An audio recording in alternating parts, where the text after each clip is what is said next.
de coordinación motora, que vale decir que es un órgano que coordina con el cerebro y con los núcleos basales para realizar los movimientos.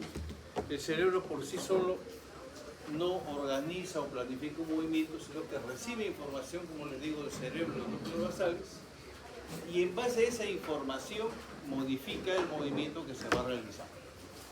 Ejemplo, al subir las escaleras, por ejemplo. Nosotros vamos a subir una escalera, siempre lo primero que hacemos es mirar el primer escalón, subirlo y automáticamente ya el cerebro calcula la altura de los siguientes escalones. A menos que haya un escalón más bajo o uno más alto, ¿no? La subida de esa escalera va a ser prácticamente de forma automática. Ya no necesitamos ver los demás escalones. ¿Qué partes tiene el cerebelo? El cerebelo anatómicamente, ojo, tiene tres partes. Una central que es esta de acá, el vermis, y dos partes laterales, que son esta de acá que sobresalen, una a cada lado, los hemisferios cerebelosos. Las funciones del cerebelo, ¿no?, están de acuerdo a sus partes funcionales. La parte llamada vestíbulo cerebelo, ¿no?, se encarga del equilibrio.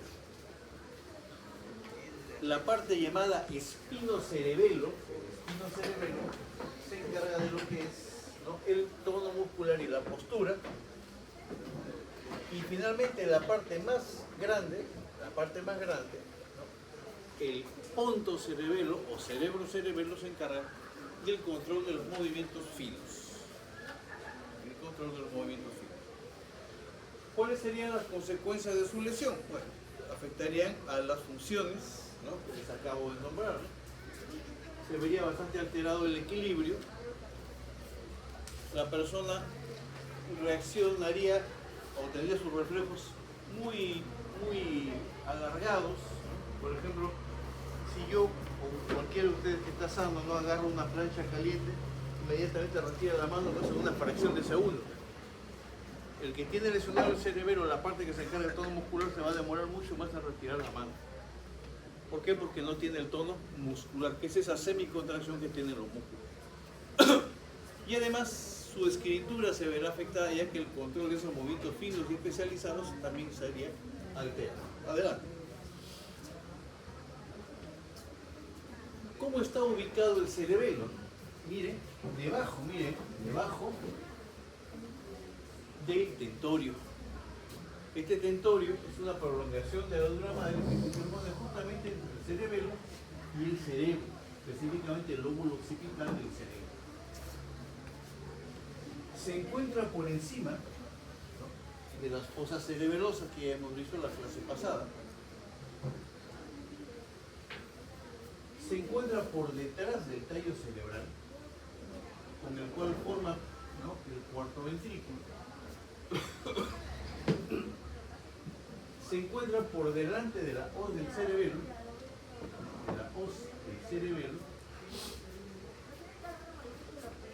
y se encuentra rodeado por los senos laterales. Que se acuerdan, tenían dos porciones, ¿no?, una porción transversa y una porción sigmoidal. Repito entonces, debajo del tentorio, encima de las fosas cerebelosas, por detrás del tallo cerebral, por delante de la hoz del cerebelo y entre los senos laterales. Esa es la ubicación del cerebelo. No olvidarse que el cerebelo, junto con el tallo cerebral y el cerebro, forman el encéfalo, que es el contenido de la cavidad craneal. ¿Alguien más que haya llegado?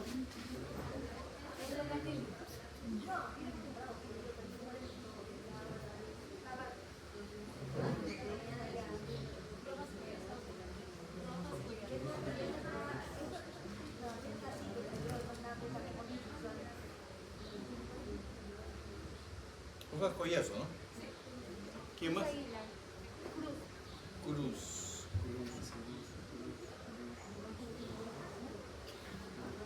¿Quién más? Valverde. ¿Alguien más? Iparraguirre. ¿Alguien más? van llegando, ya les voy.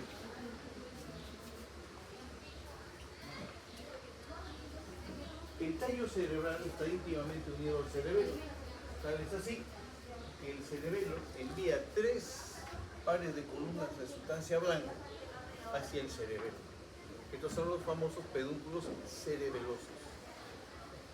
Hay 2 pedúnculos cerebelosos superiores que se forman a partir del velo medular superior y que van a unir al mesencéfalo con el cerebelo. Encontramos después 2 bastante grandes pedúnculos cerebelosos medios que se originan en las caras laterales del puente y que unen al puente con el cerebelo. Y por último tenemos a los pedúnculos cerebelosos inferiores que se originan en los cordones laterales del bulbo y que unen a este bulbo con el cerebelo.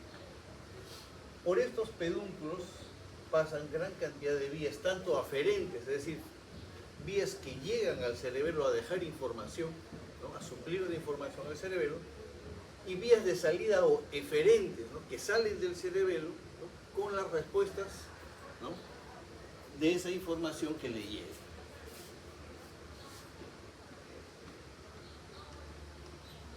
Aquí estarían en un cerebelo de la verdad, como dicen,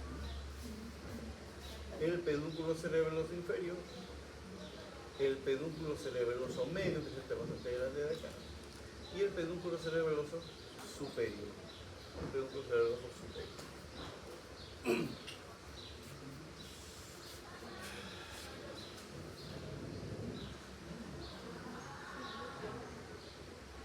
Anatómicamente, el cerebelo se divide en una parte central o vermis,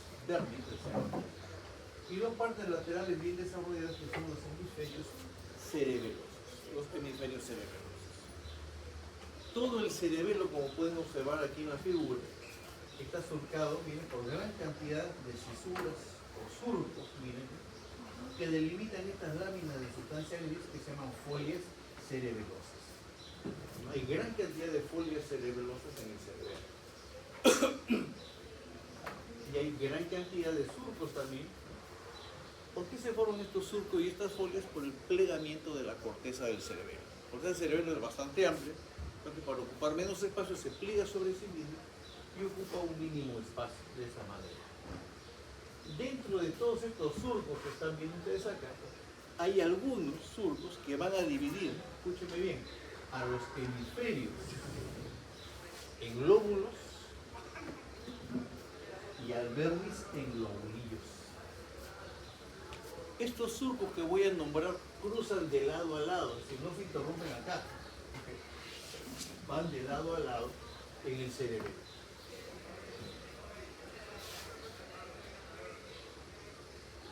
Esto lo vamos a ver al final. En la cara superior vamos a encontrar nosotros 3 surcos. 3 surcos. ¿Okay? El surco preculminar, que es este de acá. El surco primario. Y el surco posclival, conocido también como superior posterior. Superior posterior o posterior superior, cualquiera de los dos. O posclival. Que va a dividir, ojo, al hemisferio cerebeloso, no al vermis, en lóbulos. El lobulillo central, el cuadrangular anterior, cuadrangular posterior, o si prefieren, el cuadrilátero y el simple. Lo más fácil es cuadrilátero anterior y cuadrilátero posterior. Y finalmente este en forma de media luna, el semilunar superior. Noten que esas fisuras también están atravesando el vermis, miren, ¿ven? Y se va a continuar por acá también, Es decir, van de lado a lado. En el otro lado también aquí va a haber, ¿no?, un lobulillo central, un cuadrilátero anterior, un cuadrilátero posterior y un semilunar superior. La división que hace al vermis tiene otros nombres, ¿okay? Eso lo vamos a ver después.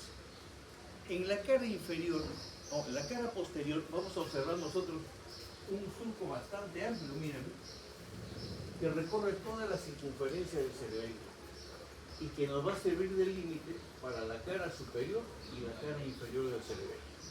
Es el surco horizontal. Entonces la división en cara superior y cara inferior está en base al surco horizontal. Ese es el surco horizontal. Y en la cara inferior, les voy a mostrar acá porque no sé qué han puesto acá. Vamos a encontrar nosotros tres surcos. ¿Okay? Este de acá, miren, este de acá, que es el surco posterolateral. ¿Okay? Posterolateral.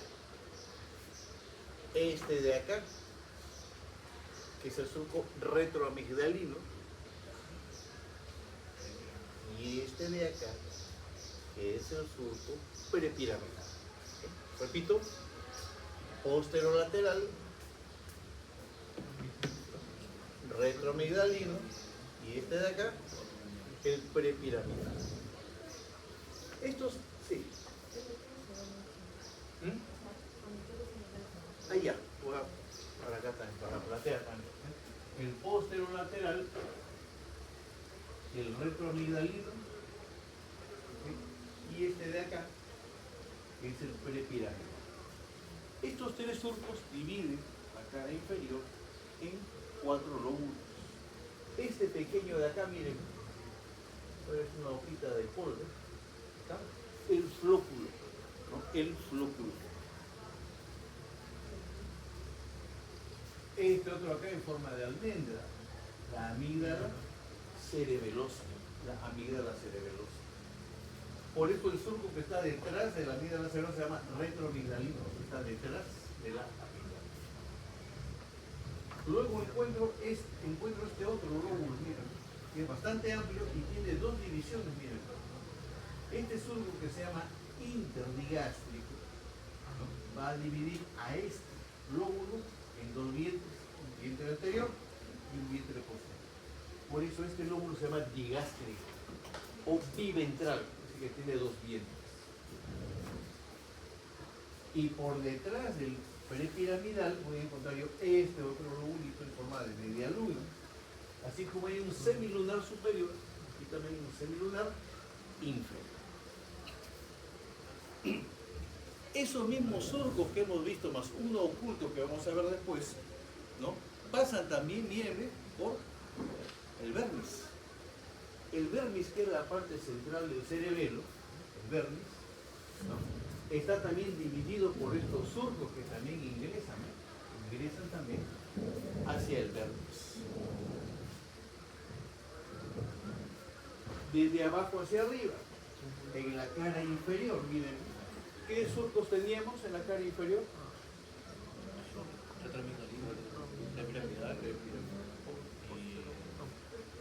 El surco postero lateral. ¿Detrás qué cosa había? Retroamigdalino. ¿Y más atrás qué cosa había? El prepiramidal.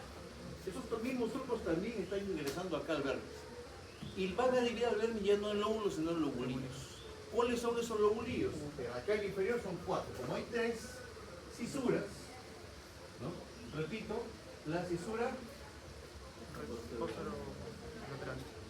posterolateral, la cisura retroamigdalina y la cisura prepiramidal, vamos a encontrar 4 lobulillos: nódulo, úvula, pirámide y túbero. ¿Okay? Repito, nódulo, úvula, la pirámide y el túbero. Y cada uno de estos lobulillos se va a corresponder con un lóbulo. ¿Con quién se correspondería el nódulo? ¿Se acuerdan los lóbulos que estaban con estas? ¿Quién estaba primero en la cara inferior? El flóculo. El nódulo se corresponde con el flóculo. ¿Ok? Y esta unión, ¿no?, del nódulo con el flóculo va a formar el lóbulo flóculo nodular, conocido también como vestíbulo cerebelo, ¿no?, que es aquella parte del cerebelo, el vestíbulo cerebelo, encargado del equilibrio. La úvula, ¿con quién se corresponderá? Con la amígdala, porque después, claro, después del fróculo viene la amígdala. Después de la amígdala, ¿quién viene? El digástrico, el digástrico. La pirámide se corresponde con el lóbulo digástrico. Y finalmente el túber se corresponde con el lóbulo o lobulillo semilunar inferior. ¿Qué surco viene después de esto? Viene la cisura horizontal, que justamente es el límite de la cara inferior con la cara superior. Hasta aquí ya terminé mi cara inferior. Ahí están mis 3 surcos y están mis 4 lobulitos. Adelante, pase. Ya saben, pasen nomás, no hay problema. Y en la cara superior, ¿se acuerdan qué surcos encontrábamos? ¿Cómo se llama esta acá? El post-clival. Después estaba la cisura primaria y después estaba el surco preculminar. Esos surcos se pueden ver a simple vista, pero hay otro que está bien escondido, está bien metido acá, ¿no? Que es la fisura precentral. La cosa es que nosotros aquí encontramos ya no 3, sino 4 surcos. Entonces, ¿cuántos lobulillos vamos a encontrar? No, mira, acá está la cara. 1, 2, 3, 4, 5 lobulitos. Y cada uno de esos debería corresponderse con un lóbulo. Pero ¿cuántos lóbulos tenemos en total? Hay 4 en la cara superior y 4 en la cara inferior. Hay 8. Pero aquí, ¿cuántos lobulillos hay? 4 acá y 5 acá. 9. Entonces, alguien se va a quedar sin pareja. ¿Ok? Alguien se va a quedar sin pareja. Miren, este es el surco horizontal. Luego tengo arriba, ¿no?, el folium, ¿no?, que se corresponde ¿con quién? Con el lobulillo semilunar superior. O sea, aquí está el semilunar inferior, aquí está el semilunar superior. Luego tengo el declive, que se corresponde con el cuadrangular posterior. Más hacia arriba tengo el culmen, que se corresponde con el cuadrangular anterior. Y más hacia arriba tengo yo el ala del el lobulillo central, que se corresponde con el ala del lobulillo central. Y ese es el último lóbulo que encontramos, ¿no? Por eso es que la língula, miren, que se encuentra bien adosada al velo medular superior, no tiene pareja. La língula no tiene correspondencia con ningún lóbulo del cerebro. Entonces, tenemos acá nódulo, úvula, pirámide, túber, folium, declive, culmen, lobulillo central y língula. Son los 9 lóbulos. O 9 lóbulos. La cara superior ya lo hemos visto, la cara posterior también, la cara inferior también. La cara anterior nos muestra, ¿no?, una gran escotadura, ¿no? Es así y es así. Aquí en este sentido, ¿no? La escotadura anterior, en donde se aloja el tallo cerebral y donde vamos a encontrar nosotros a los pedúnculos cerebelosos, ¿no? Pedúnculos cerebelosos.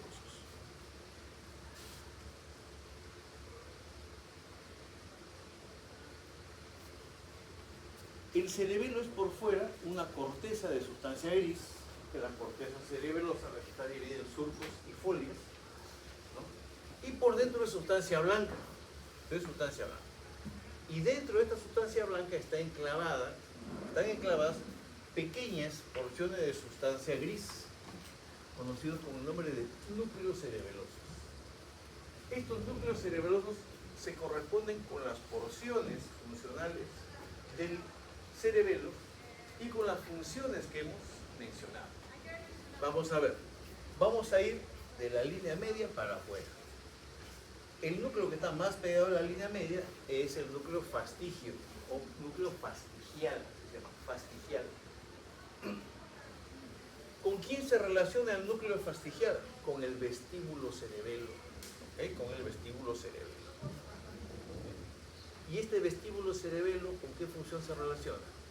Con el equilibrio. ¿Okay? Repito, núcleo fastigial o núcleo del techo, ¿no?, se relaciona con el vestíbulo cerebelo, ¿no?, que se ocupa del equilibrio.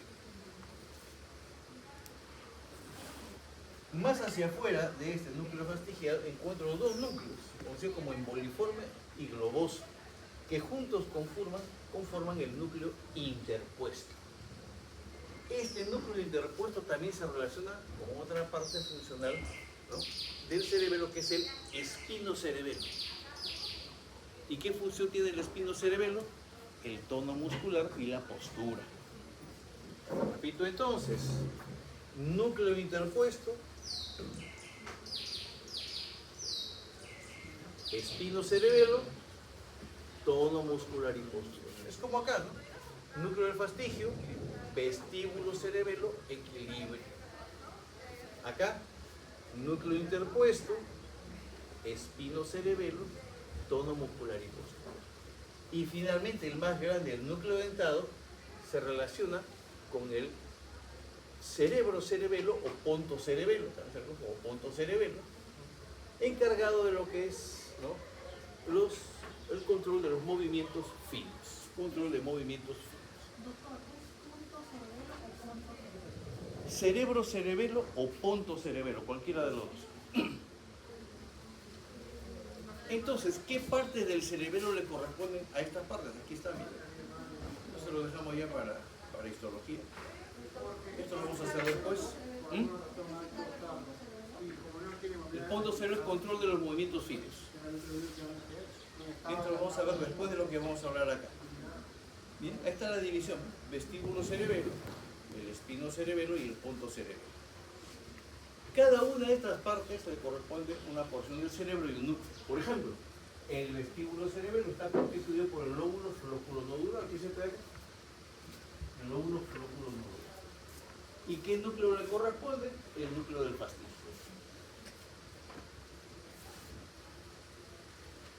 El espinocerebelo está conformado, miren, por el vermis y estas franjas que están en azul, que se llaman paravermis. El vermis y el paravermis. ¿Y qué núcleos le corresponden a esta parte del espinocerebelo? El vermis todavía sigue funcionando con el fastigio, mientras que el paravermis funciona con los núcleos interpuestos, es decir, globoso y emboliforme, ¿no? Fastigio para el vermis y globoso y emboliforme, vale decir, interpuesto con el paravermis.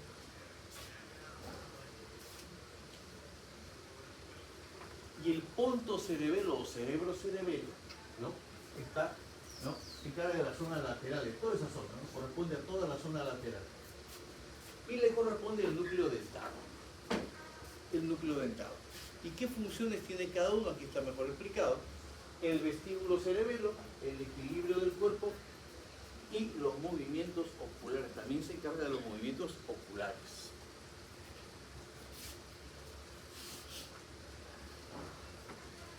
El espinocerebelo, el tono muscular y los movimientos axiales y de las extremidades.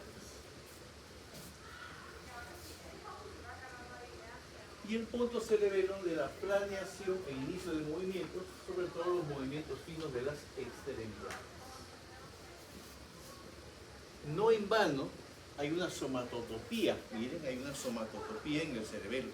¿Qué es una somatotopía? Es la representación del cuerpo en un órgano. Hay una somatotopía en el cerebro, hay una somatotopía en la médula espinal y hay una somatotopía en el cerebelo. ¿En dónde? En el vermis. Miren, en el vermis están representados los músculos de la cabeza, los músculos del tórax, los músculos del abdomen y los músculos de la pelvis.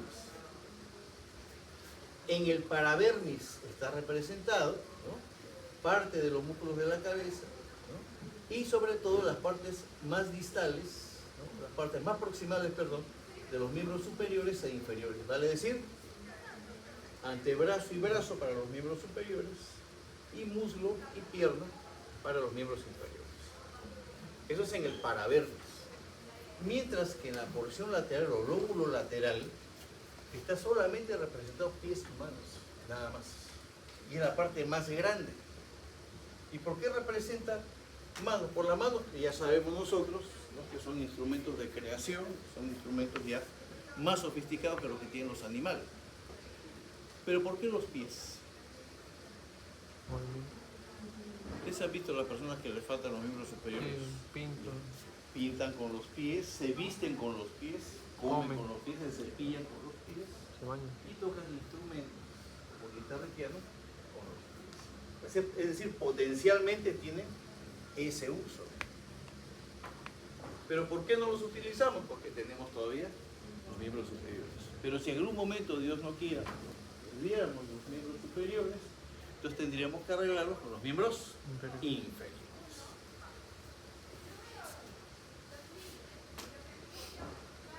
Aquí está la división fundamental, bueno, que hemos visto: el vestíbulo cerebelo, el espino cerebelo y el fondo cerebelo.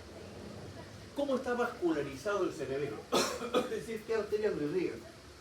Lo irrigan tres arterias llamadas cerebelosas. Una cerebelosa superior, rama de la arteria basilar. Una cerebelosa anteroinferior, rama también de la arteria espinal, o de la arteria, perdón, basilar, ¿no? Y una arteria cerebelosa posteroinferior, rama de la arteria vertebral. Rama de la arteria vertebral.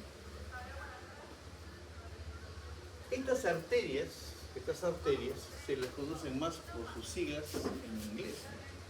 A la superior se le conoce como SUCA, la SUCA, alveolar SUCA, que se encarga de irrigar, miren, toda la cara superior del cerebelo, incluidos los núcleos cerebelosos.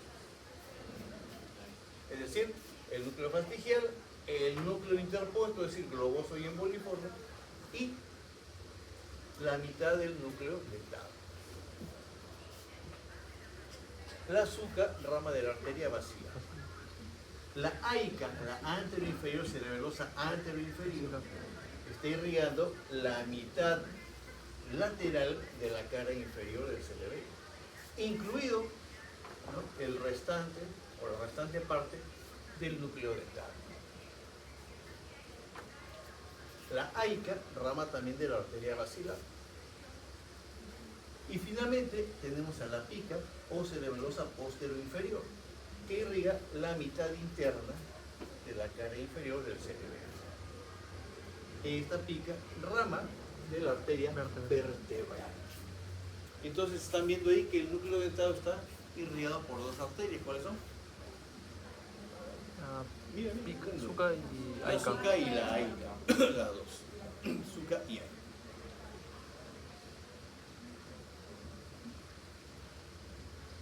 ¿Y cómo es el drenaje venoso? El drenaje venoso está dado, ¿no?, por dos senos venosos.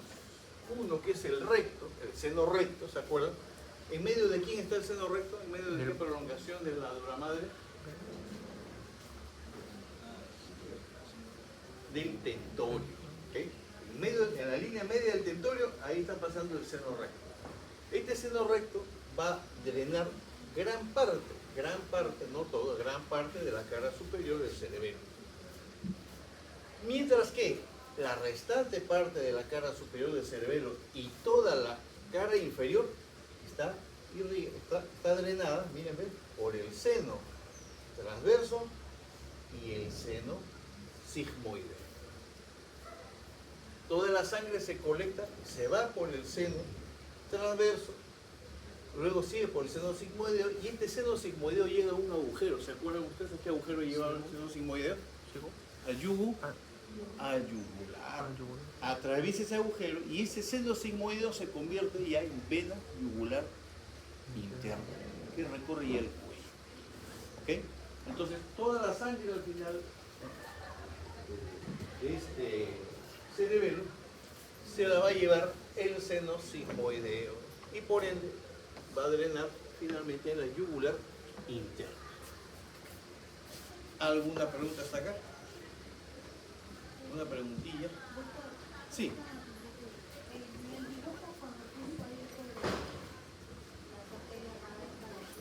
Ya, esta de acá.